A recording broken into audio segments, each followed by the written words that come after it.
Hello বন্ধুরা, welcome back to my channel ছোট্ট মেমিটু। তো আজকের ভিডিওটা একটু অন্যরকম হবে। অন্যরকম বলতে কাল থেকে আমার ইচ্ছে করছিল চালতার চাটনি খেতে, কিন্তু কাটতে পারিনি, এই কারণে খাইনি। তো আজকে মা কেটে দিয়েছে, তো আজ হবে চালতার চাটনি। আর সেটা করবো আমি। তো আমি ভাবলাম কেননা আজকে একটা ব্লগ করাই যাক। তো চলো বেশি ভাট না বকে শুরু করা যাক। চালতাটা কেটে অনেকক্ষণ রাখা হয়ে গেছিলো, এই কারণে কালো কালো ভাব হয়ে গেছে। তো এগুলোকে এখন একটু থেতো করতে হবে। তো চলো থেতো করে নিই।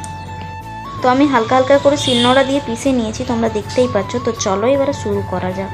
তো আমি আজ উনুনে রান্না করছি, যেহেতু গ্যাস শেষ এই কারণে। তো প্রথমে আমি কড়াটা চাপিয়ে দিয়েছি, আর তার মধ্যে দিয়ে দিচ্ছি তেল। একটু গরম হতে না হতেই দিয়ে দিচ্ছি শুকনো লঙ্কা। তো শুকনো লঙ্কাটা ভাজা ভাজা হয়ে যাওয়ার পর আমি দিয়ে দিলাম সর্ষে, আদা রসুন পেঁয়াজ আমি বেটে রেখেছিলাম। তারপর আমি দিয়ে দিলাম তেলের মধ্যে।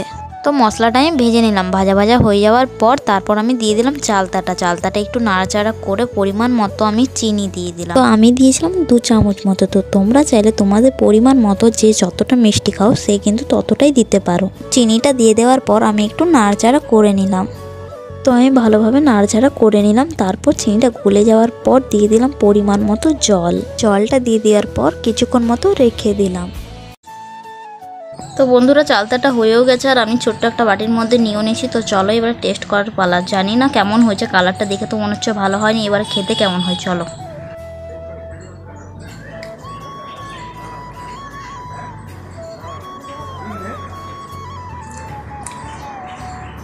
মোটামুটি ভালোই হয়েছে, কিন্তু মার মতো করতে পারিনি।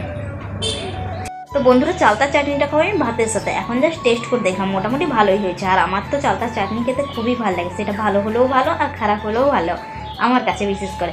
তো তোমাদের কার কার ভালো লাগে চালতার চাটনি খেতে অবশ্যই কমেন্টে জানাও কিন্তু। আর আমার রেসিপিটা তোমাদের কেমন লাগলো সেটাও জানিও। তো চলো পরের ভিডিওতে দেখা হবে। আজকের মতো টাটা। আর চ্যানেলটা যারা যারা সাবস্ক্রাইব করেনি সাবস্ক্রাইব করে আমার পাশে থেকো। তো চলো, বাই বাই।